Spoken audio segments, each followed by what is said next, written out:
જય સ્વામિનારાયણ. શ્રી સ્વામિનારાયણ ગુરુકુળ રાજકોટ સંસ્થાન દ્વારા આયોજિત SGIS ઓનલાઈન ગુરુકુળમાં હું તેજસ કાલાણી આપ સર્વે વિદ્યાર્થી મિત્રોનું હાર્દિક સ્વાગત કરું છું. ધોરણ 10 ચેપ્ટર નંબર 2 બહુપદી, એની અંદર આપણે ઓલરેડી 3 પાર્ટ છે એ જોઈ ગયા છીએ. ત્યારબાદ હવે 4th પાર્ટની અંદર આપણે શૂન્ય અને તેના સહગુણક વિશેની ચર્ચા કરવાની છે. તો વિદ્યાર્થી મિત્રો, લાસ્ટ પાર્ટની અંદર પાર્ટ નંબર 3માં આપણે અવયવો વિશેની સમજ મેળવી કે કઈ રીતે છે એ અવયવ મેળવી શકાય. એની અંદર આપણે ઓલમોસ્ટ આ પ્રકારના અવયવની ચર્ચા કરી. ત્યારબાદ જ્યારે ત્રિઘાતના દાખલા આવશે ત્યારે ત્રિઘાત બહુપદીના અવયવ કેમ સોલ્વ કરવા એની પણ આપણે ત્યારે ચર્ચા કરીશું. તો આપણે જે પાર્ટ નંબર 3માં અવયવોની ચર્ચા કરી છે તેને રિલેટેડ આપણે શૂન્ય અને સહગુણક વચ્ચેનો સંબંધ છે એ આપણે જોઈ. તો તેની અંદર સૌથી પહેલો જ ક્વેશ્ચન છે x² - 2x - 8. આ બહુપદી જે આપેલી છે એના તમારે શૂન્ય મેળવવાના છે અને ત્યારબાદ શૂન્ય મેળવી તેના સહગુણક વચ્ચેનો સંબંધ પણ મેળવવાનો છે. તો આપણે સૌથી પહેલા બહુપદીના શૂન્ય મેળવશું. તો શૂન્ય માટે શું કરશું? તો સૌથી પહેલા શૂન્ય માટે x² - 2x - 8 = 0. આપણે બહુપદીના શૂન્ય મેળવવા છે એટલે બહુપદીને પહેલા 0 લેવું પડે. તો હવે એના આપણે નિયમ પ્રમાણે એના અવયવ પાડી તો x² કરીને નિશાની, છેલ્લી નિશાની કરીને નંબર એમનેમ. હવે આગળ માઇનસ હોય તો પાછળની નિશાની છે એ બદલે છે. હવે તમારે માઇનસ પ્લસ થઈ 8 × 8 આવવા જોઈએ. તો 8ના એવા કયા ભાગ પડે કે માઇનસ પ્લસ થઈને 2 આવે? તો કે 4 × 2 = 8. તો અહીંયા આવશે 4x અને અહીંયા આવશે 2x. -4 + 2 -2 આવી જાય છે. હવે તો કે હવે આપણે એના બે પદ લઈને કોમન કાઢશું. તો પેલા બે પદમાંથી x કોમન નીકળે તો વધે x - 4.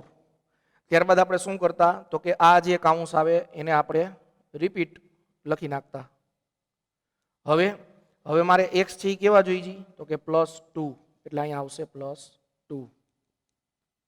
તો શું થયું? તો કે x - 4 અને x + 2 = 0.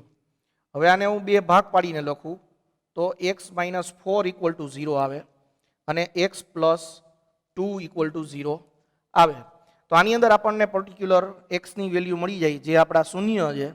તો x = થઈ જશે 4 અને x = થઈ જશે -2. તો આ બંને જે છે આ બંને એ શું છે? તો કે એ આપણા શૂન્ય છે. આ જે બંને છે એ આપણા શૂન્ય આવી ગયા છે. હવે શું કરવાનું છે? તો હવે આપણે શૂન્ય અને તેના સહગુણક વચ્ચેનો સંબંધ છે એ કઈ રીતે મળે એ આપણે હવે ચેક કરશું. તો એના માટે સૌથી પહેલા તો આપણે જે પેલો આપણને જે x મળ્યો છે એને આપણે આલ્ફા કહી દઈશું. આલ્ફા = 4 લઈ અને બીટા = -2 લઈ. તો શું થાય? આલ્ફા = 4 અને બીટા = -2. તો સૌથી પહેલા આ બહુપદી છે એ દ્વિઘાત બહુપદી છે. અને દ્વિઘાત બહુપદીની અંદર માત્ર ને માત્ર કેટલા સૂત્ર આવે છે? તો કે 2 સૂત્ર આવે છે. કયા કયા? તો કે એક આવશે alpha plus beta. Alpha plus beta સૌથી પહેલા આપણે છે આ બંનેમાંથી જોઈ. તો આલ્ફા બરાબર આપણને મળ્યું છે 4, બીટા બરાબર મળ્યું છે -2. એટલે 4 - 2 કેટલા આવે? તો કે 2. હવે આપણે એનું સૂત્ર મૂકવાનું છે. સૂત્ર પછી મૂકશું. પહેલા આપણે સૂત્ર મૂકી દઈએ પછી એની કિંમત મૂકશું. સૂત્ર આવે છે -b/a. -b છે એ શું છે? તો કે x નો સહગુણક છે. શું છે? તો કે x નો સહગુણકને આપણે ટૂંકમાં લખશું. b છે એ શું છે? તો કે x નો સહગુણક છે અને a છે એ x² નો સહગુણક આવે એટલે એ x² નો સહગુણક થાય. હવે આપણે એની અંદર કિંમત મૂકી દઈ તો કે સૂત્રના માઇનસ એમનમ. હવે b જોવો તો x નો સહગુણક b કહેવાય તો એ આપણને -2 આપેલો છે અને એ x² નો સહગુણક a કહેવાય જે આપણને 1 આપેલો છે. આનું સાદુરૂપ કરતા આપણને ઉપર 2 મળી જાય. તો આ થઈ ગયો શૂન્ય અને તેના સહગુણક વચ્ચેનો સંબંધ. તો એ જ રીતે આપણે કેમાં જોવાનું છે તો કે આલ્ફા ઇન્ટુ બીટામાં ગુણાકારમાં. આલ્ફા ઇન્ટુ બીટામાં આપણે જોઈ તો આલ્ફા બરાબર શું છે તો કે 4, બીટા બરાબર શું છે તો કે -2. તો બંનેનો ગુણાકાર કરી તો કે 4 ઇન્ટુ -2 કેટલા થઈ જાય તો કે 4 દુને 8 -8. હવે શું કરવાનું છે, હવે આપણે એના ફોર્મ્યુલામાં જોવાનું છે. તો પેલા કિંમત પછી મૂકશું, પેલા એનો ફોર્મ્યુલા લઈ. ફોર્મ્યુલા શું છે તો કે C/A. C એટલે થઈ જાય અચળ પદ અને A એટલે શું થઈ જાય તો કે x² નો સહગુણક, જેને આપણે ટૂંકમાં લખી છીએ. બરાબર. હવે મારે કિંમત મૂકવાની છે. ધ્યાન રાખજો, કિંમત શું છે C ની તો કે -8 અને A બરાબર x² નો સહગુણક કેટલો છે તો કે 1. સાદુરૂપ આપતા -8 આવી જાય છે. તો વિદ્યાર્થી મિત્રો, આ થયું શૂન્ય અને તેના સહગુણક વચ્ચેનો સંબંધ.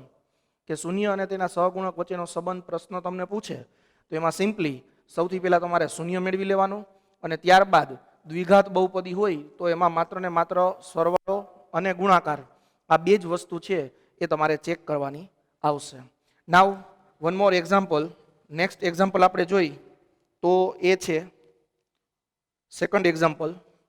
સેકન્ડ એક્ઝામ્પલ છે એ છે 4s² -4s + 1.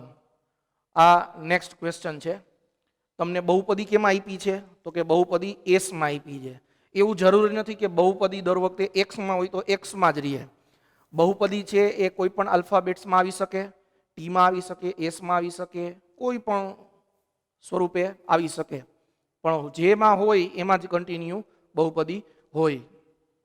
તો હવે આપણને જે સોલ્વ કરવાની છે બહુપદી, જેના શૂન્ય મેળવવાના છે એ છે 4s² -4s + 1. તો એમાં પણ આપણે અવયવ જોઈએ તો કઈ રીતે અવયવ આવે છે. તો સૌથી પહેલા શૂન્ય મેળવવા માટે આપણે શું કરશું તો કે 4s² -4s + 1 = 0. તો સૌથી પહેલા આપણે એના અવયવ મેળવી લઈ. તો અવયવ મેળવવા માટે સૌથી પહેલું પદ નિશાની સહિત એમનમ, છેલ્લું પદ નિશાની સહિત એમનમ. હવે શું આવશે તો કે આગળ નિશાની કેવી છે તો કે માઇનસ. આગળ નિશાની માઇનસ હોય તો પાછળની નિશાની ચેન્જ કરી નાખીએ આપણે, એટલે માઇનસ થઈ ગયા. 4 × 4, 4ના એવા અવયવ પાડવાના છે, 4ના એવા ભાગ પાડવાના છે, એવા અવયવ આવવા જોઈએ કે ટોટલ થઈને 4 આવે. તો 4 × 4 કરી તો ટોટલ થઈને 5 થઈ જાય. એટલે એના બીજો ભાગ કયો પડે તો કે 2 2 4. તો એને આપણે લેશું -2s અને -2s. -2 ને -2 -4 થઈ જાય છે. હવે આપણે શું કરવાનું તો કે હવે મારે બે પદનું જે ગ્રુપ છે એમાંથી કોમન કાઢીશ. તો પેલામાંથી કોમન નીકળશે 2s, એટલે એમાં આવશે 2s - 1. 4s² માંથી છે 2s જાય એટલે 2s વધે અને 2s છે પૂરેપૂરા બહાર નીકળી જાય, એટલે એના બદલે કાંઈ નહીં તો 1 કોમન રહે. હવે જે આ કાઉન્સ છે, આ કાઉન્સને મારે શું કરવાનું છે તો કે રિપીટ કરીને લખી નાખવાનો છે 2s - 1. Now check it out. હવે ચેક કરો કે મારે જે 2s છે કેવા જોઈએ તો કે માઇનસ. તો એનો મતલબ મારે -1 વડે મલ્ટીપ્લાય કરવો પડે. તો આગળ આપણે સાદુરૂપ આપી તો માઇનસ +1 આવી જાય છે. હવે તો કે 2 વખત જે કાઉન્સ છે એને આપણે 1 વખત લખશું અને ત્યારબાદ 12 છે એ પણ કાઉન્સમાં 2s - 1 જ બને છે. શું બને છે 2s - 1 જ બને છે. તો બંને કાઉન્સની અંદર આપણને 2s - 1 આવે છે. તો આપણે એને 2 ભાગ પાડી દેશું. એમાં લખશું 2s - 1 = 0. અહીંયા પણ લખશું 2s - 1 = 0. તો અહીં s ની કિંમત શું થઈ જાય છે તો કે 1/2 અને અહીં પણ s ની કિંમત શું થઈ જાય છે તો કે 1/2. બંનેમાં s ની કિંમત આપણને 1/2 મળે છે. તો આપણા શૂન્ય શું થઈ ગયા તો કે s બરાબર 1/2 અને s બરાબર 1/2. હવે તો કે શૂન્ય મળી ગયા. હવે આ શૂન્યમાં આપણે એકને કહેશું આલ્ફા અને બીજાને કહેશું બીટા. તો પહેલું જે શૂન્ય મળ્યું છે એને આપણે લઈ છીએ alpha. Alpha = 1/2 and beta = also 1/2. તો આલ્ફા અને બીટા આપણને મળી ગયા છે. હવે શું ચેક કરવાનું છે તો હવે ચેક કરવાનું છે એ છે શૂન્યનો સરવાળો. તો શૂન્યનો સરવાળો આપણે સૂત્ર શું આવે છે આલ્ફા + બીટા. Alpha 1/2 beta 1/2. સો 1/2 પ્લસ 1/2, અડધો ને અડધું કેટલું થાય? તો કે 1. હવે શું કરવાનું છે? તો કે હવે મારે સૂત્ર પ્રમાણે ચેક કરવાનું છે. તો હવે હું સૂત્ર પ્રમાણે હું ચેક કરીશ તો એનું સૂત્ર થાય છે -b/a. બી એટલે કેનો સહગુણક થશે? તો કે એસ નો, અહીંયા બહુપદી બદલી ગઈ છે એટલે આપણે અહીંયા લખશું એસ નો સહગુણક. અને એ એટલે શું થશે? તો કે એ સ્ક્વેર નો સહગુણક. લખવામાં ખાસ ધ્યાન આપવું, બહુપદી કેમાં છે એ પ્રમાણે તમારે એનો સહગુણક લખવો પડે. હવે હું કિંમત મૂકું છું તો બી ની કિંમત છે -4. બી ની કિંમત કેટલી છે? -4. અને એની કિંમત છે એટલે એ સ્ક્વેરનો સહગુણક છે 4. આનું આપણે સાદુરૂપ આપી તો 1 થાય છે. તો આ થઈ ગયું શૂન્યના સરવાળામાં તેના સહગુણક સાથેનો સંબંધ. હવે તો કે હવે એના આપણે ગુણાકારમાં ચેક કરવાનો છે. તો ગુણાકારની અંદર કઈ રીતે ચેક કરશું? તો ગુણાકારની અંદર ચેક થઈ છે alpha into beta. Alpha into beta. તો 1/2 ઇન્ટુ 1/2, 1/2 ઇન્ટુ 1/2. ઉપરનો ગુણાકાર ઉપર સાથે કરીએ એટલે 1 ઇન્ટુ 1, 2 2 ઝા 4. તો આ આવી ગયું 1/4. પણ તો કે હવે આપણે એને સૂત્રમાં ચેક કરવાનું છે કે એકચ્યુઅલી એનો સૂત્રમાં પણ આન્સર 1/4 આવે છે કે નહીં. તો એ એનો સહગુણક સાથેનો સંબંધ થઈ જાય. તો સૌથી પહેલા આપણે સૂત્ર મૂકશું c/a. જ્યારે c ને કહેવાય છે કેવું પદ? તો કે અચળ પદ. અને એને કહેવાય છે અહીં a સ્ક્વેર છે એટલે a સ્ક્વેરનો સહગુણક. હવે આપણે કિંમત મૂકી તો c એટલે અચળ પદ. અચળ પદ આપણને બહુપદીમાં શું આપેલું છે? તો કે માત્ર ને માત્ર 1. અને a બરાબર શું આપેલું છે? તો કે 4. તો અહીં બંને સેમ આવે છે. તો વિદ્યાર્થી મિત્રો, આપણે શૂન્ય અને સહગુણક વચ્ચેના સંબંધ દર્શાવતા બે સમ જોયા. હવે આપણે ત્રીજો ક્વેશ્ચન જોઈએ. તો હવે ક્વેશ્ચન નંબર 3, t² - 15. વિદ્યાર્થી મિત્રો, પહેલો ક્વેશ્ચન હતો x ના ટર્મમાં હતો, બીજો ક્વેશ્ચન હતો s ના ટર્મમાં હતો, અને હવે ત્રીજો ક્વેશ્ચન છે એ t ના ટર્મમાં છે. એટલે કે બહુપદી છે કોઈ પણ સ્વરૂપે હોઈ શકે છે. હવે અહીં બહુપદી કેવા પ્રકારની છે? તો કે t² પછી t વાળું પદ નથી, ડાયરેક્ટ અચળ પદ છે. તો આવી બહુપદીના અવયવ છે એ કઈ રીતે સોલ્વ કરાય એના માટે ખાસ ધ્યાન આપજો. તો આવી બહુપદીને સોલ્વ કરવા માટે આપણી પાસે એક નીત્ય સમ છે a² - b² બરાબર 1 - a - b અને 1 - a + b. તો આપણે એનો ઉપયોગ કરશું. તો સૌથી પહેલા તો જે બહુપદી આપણને આપેલી છે એના બરાબર આપણે 0 મૂકી તો અહીં t² છે એને આપણે t નો સ્ક્વેર કહી શકીએ. પરંતુ 15 છે એને આપણે √15 નો સ્ક્વેર કહી શકીએ. તો કે હા, √15 નો સ્ક્વેર બરાબર 0. તો હવે નિત્યસમ પ્રમાણે આના કયા કયા બે અવયવ પડશે?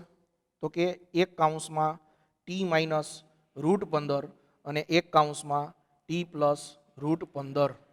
હવે એના બે ભાગ પાડું તો કે t - √15 બરાબર 0 એટલે t બરાબર આવી ગયું √15 અને અહીં t + √15 બરાબર 0 એટલે એનો આન્સર આવી ગયો t - √15. તો આમ આપણને બે એના અવયવ છે, બે એના શૂન્યો છે એ આપણને મળી જાય છે. પરંતુ હવે શું કરવાનું છે? તો કે હવે આપણે એના સહગુણક વચ્ચેનો સંબંધ છે એ મેળવવાનો છે. એના માટે આપણને જે બે શૂન્ય મળેલા છે એ બંને શૂન્યને આપણે નામ આપી દેશું આલ્ફા અને બીટા. તો આને નામ આપશું આપણે આલ્ફા. આને કહી દીધું આલ્ફા = √15 અને આને કહી દીધું બીટા = -√15. હવે હું સૌથી પહેલા ચેક કરીશ શૂન્યના સરવાળા માટે. તો શૂન્યના સરવાળા માટે જ્યારે હું ચેક કરું છું આલ્ફા + બીટા, તો આલ્ફા કેટલો છે? તો કે √15. બીટા કેટલું છે? તો કે -√15. તો √15 માંથી √15 જાય એટલે જવાબ શું આવે? તો કે 0. હવે આપણે સૂત્ર મૂકીને ચેક કરવાનું છે કે એકચ્યુઅલી આન્સર જે 0 આવે છે કે નહીં. તો ચેક કરીએ તો એમાં સૂત્ર છે -b/a. -b એટલે અહીંયા b છે એ t નો સહગુણક થાય જે નથી, એટલે આપણે અહીંયા લખશું t નો સહગુણક અને a છે એ થઈ જશે t² નો સહગુણક. હવે બીનો સહગુણક નથી એટલે 0, 0ના છેદમાં ટી સ્ક્વેરનો સહગુણક 1, 0ના છેદમાં 1 એટલે જવાબ આવે 0. તો આમ આપણને સરવાળામાં છે એ શૂન્યનો સહગુણક છે આપણને સંબંધ મળી ગયો. હવે આપણે કેમાં ચેક કરવાનો છે? તો હવે આપણે જે સંબંધ ચેક કરવાનો છે એ છે ગુણાકારમાં. તો ગુણાકારની અંદર હું સંબંધ ચેક કરીશ તો આલ્ફા ઇન્ટુ બીટા. હવે ગુણાકારની અંદર √15 અને -√15, √15 અને -√15 એ બેનો ગુણાકાર કરીશ તો √15 અને √15 એ કેવું થઈ જશે? તો કે √15 ઇન્ટુ √15 એટલે 15 થઈ જશે અને માઇનસની નિશાની જે આગળ આવી જાય તો એનો આન્સર આવી જાય છે -15. હવે હું એનું સૂત્ર મૂકીશ તો વિદ્યાર્થી મિત્રો શૂન્યના ગુણાકાર દ્વિઘાત બહુપદી માટે એનું સૂત્ર શું થાય છે? તો કે C/A. C એટલે શું છે? C એટલે અચળ પદ છે અને A એટલે શું છે? તો કે અહીંયા ટી સ્ક્વેરનો સહગુણક છે. શું છે? તો કે ટી સ્ક્વેરનો સહગુણક. તો અહીંયા અચળ પદ તરીકે આપણને શું આપેલા છે? તો કે -15 અને ટી સ્ક્વેરનો સહગુણક છે એ આપણને આપેલો છે 1. તો એમાં આવે છે -15/1 જેનું સાદુરૂપ છે એ -15 થઈ જાય છે. તો આમ શૂન્ય અને સહગુણક વચ્ચેનો સંબંધ છે એ આટલી ઇઝીલી રીતે આપણને મળે છે. હવે આપણે નેક્સ્ટ ક્વેશ્ચન છે એ જોઈએ કે એની અંદર આપણને કઈ રીતે શૂન્ય અને સહગુણક વચ્ચેનો સંબંધ મળે છે. એ ક્વેશ્ચન છે 3x² - x - 4. 3x² - x અને -4. તો સૌથી પહેલા આપણે એના શૂન્ય મેળવશું. શૂન્ય મેળવવા માટે બહુપદીને 0 કરવી પડે તો 3x² - x - 4 = 0. હવે આપણે એના શૂન્ય મેળવવાના છે. તો હવે આપણે એના શૂન્ય મેળવવા હોય તો સૌથી પહેલા તો આપણે જે રીતે એના અવયવ પાડી છીએ એ જ રીતે એના અવયવ પાડશું. તો કે પેલું પદ લખી નિશાની એમનેમ, છેલ્લું પદ નિશાની લખીને એમનેમ, આગળની નિશાની માઇનસ તો પાછળની નિશાની આપણે ચેન્જ કરી નાખી. હવે આગળ નંબર છે 3 અને પાછળ નંબર છે 4. તો 3 ચોક થાય 12. હવે 12ના એવા અવયવ પાડવાના છે કે માઇનસ પ્લસ થઈને આપણને શું મળે? તો કે 1. તો 12ના એવા કયા ભાગ પડે કે જેમાં માઇનસ પ્લસ થઈને 1નો ગેપ આવે? તો એ છે 4 તેરી 12. એમાં નંબર છે એ આપણે મોટો નંબર છે આગળ લખી દી 4 તેરી 12 એટલે -4 + 3 એટલે -1 થઈ જાય છે. હવે આપણે કોમન કાઢવાને છે. 3 અને 4 માંથી કંઈ કોમન ન નીકળે એટલે x જ કોમન નીકળશે. તો અંદર આવશે 3x - 4. હવે આપણે જે આ કાઉન્સ આવ્યો છે આ કાઉન્સને આપણે રિપીટ લખવાનો છે એટલે એ અંદર થઈ જશે 3x - 4 = 0. મારે 3x કેવા જોઈએ તો કે પ્લસ અને 3x ના 3x જ જોઈએ તો મારે માત્ર ને માત્ર +1 સાથે મલ્ટીપ્લિકેશન કરવું પડે. 1 સાથે મલ્ટીપ્લિકેશન કરી દઉં એટલે મને 3x - 4 એમનેમ મળી જાય. તો હવે જે બે વખત કાઉન્સમાં છે એને આપણે એક જ વાર લખશું 3x - 4 અને જે 12 છે એને આપણે કાઉન્સમાં લખશું 3x + 1. હવે એના આપણે અવયવ સ્વરૂપે રજૂ કરી તો એમાં કઈ રીતે થાય? તો કે 3x - 4 = 0 અને x + 1 = 0. હવે આપણે એની અંદર x ની કિંમત મેળવવાની છે. તો x ની કિંમત કઈ રીતે મેળવશું? તો કે 3x બરાબર -4 ઓલી બાજુ જઈ તો 4 થાય અને અહીંયા x બરાબર -1 થાય. અહીંયા મને x ની કિંમત મળી ગઈ પરંતુ અહીંયા મને x ની કિંમત મળશે 4/3. તો બંનેમાં આપણને x ની કિંમત મળી જાય છે. એ શું છે? તો કે એ આપણા શૂન્ય છે. શું છે?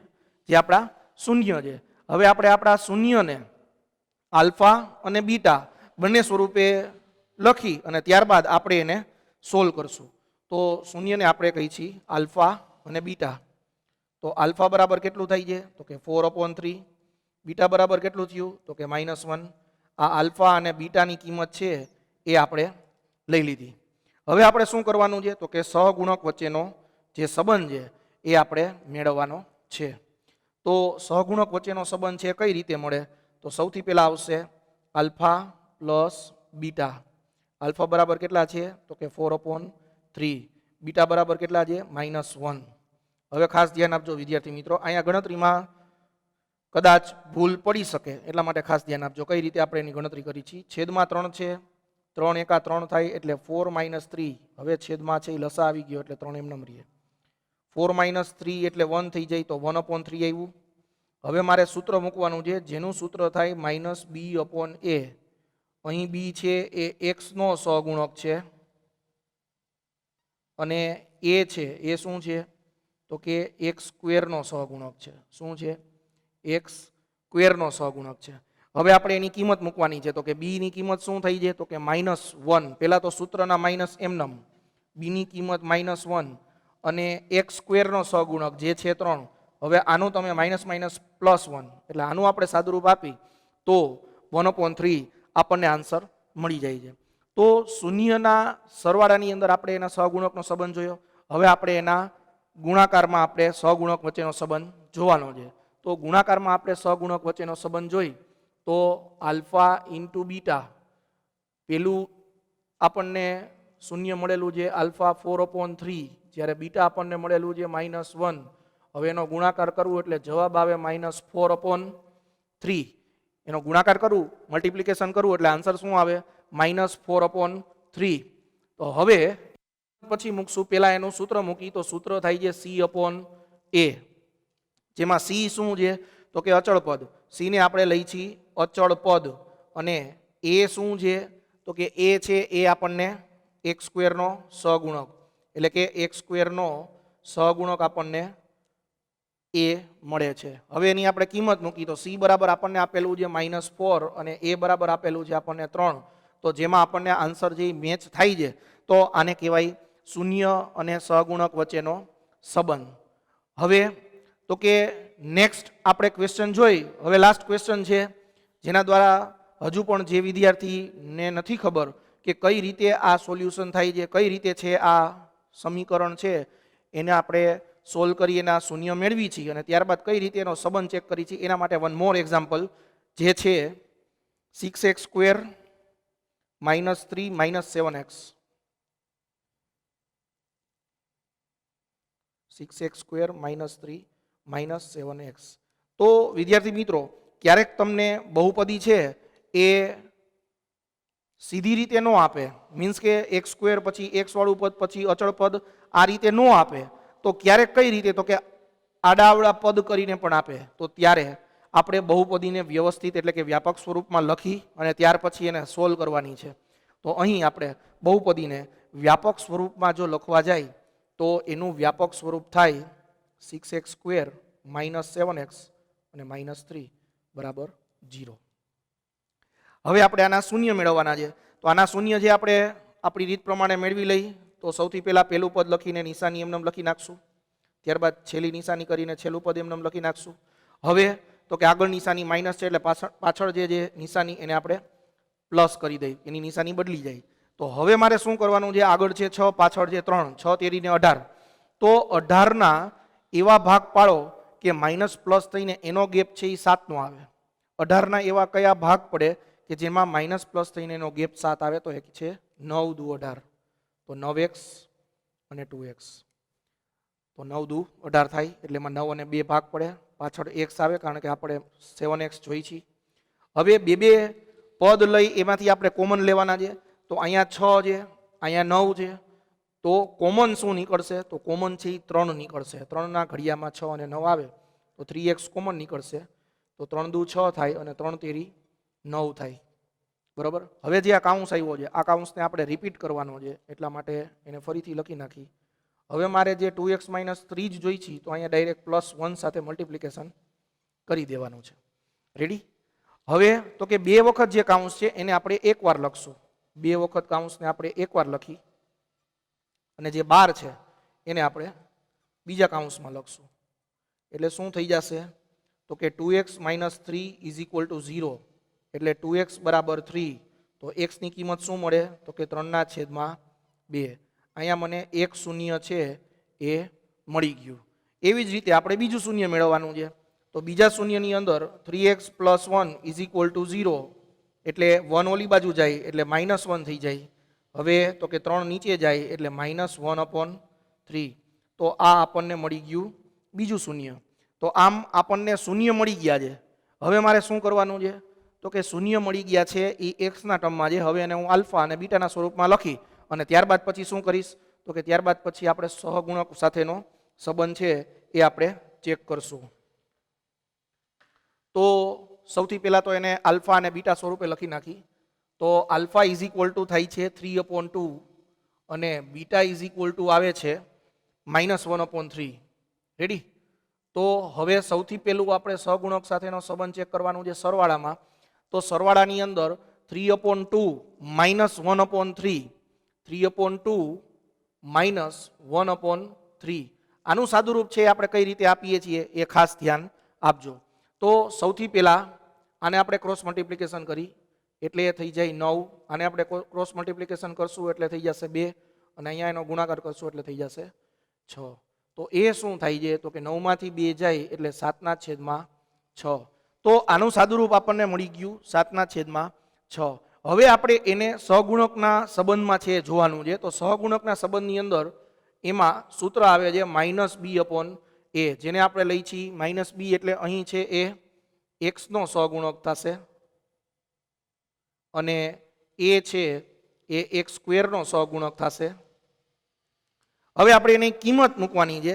તો કિંમતની અંદર b એટલે કેની કિંમત થશે તો કે 7. અહીંયા ધ્યાન રાખજો ભૂલથી 3 નો થઈ જાય. b એટલે -7 આવશે. સૂત્રના માઇનસ, b ની કિંમત -7 અને a એટલે આવે છે 6. હવે તમે આનું સાદુરૂપ આપો.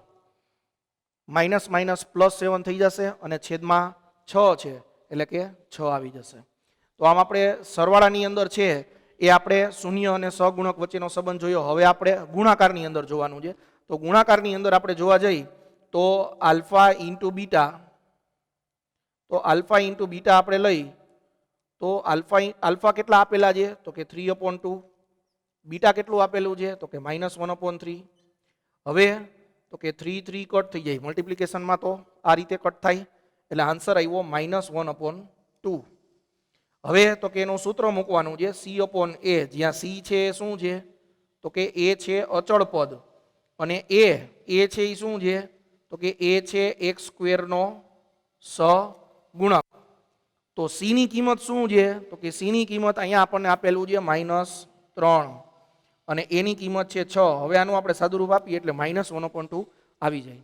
તો વિદ્યાર્થી મિત્રો, આજે આપણે આ પાઠની અંદર ઓલમોસ્ટ દ્વિઘાત બહુપદીના જ આપણે શૂન્ય અને સહગુણક વચ્ચેના સંબંધ છે એ જોયા છે. ત્યારબાદના સેશનની અંદર ત્રિઘાત બહુપદીનું છે એ આપણે પછી જોશું વિસ્તૃતમાં.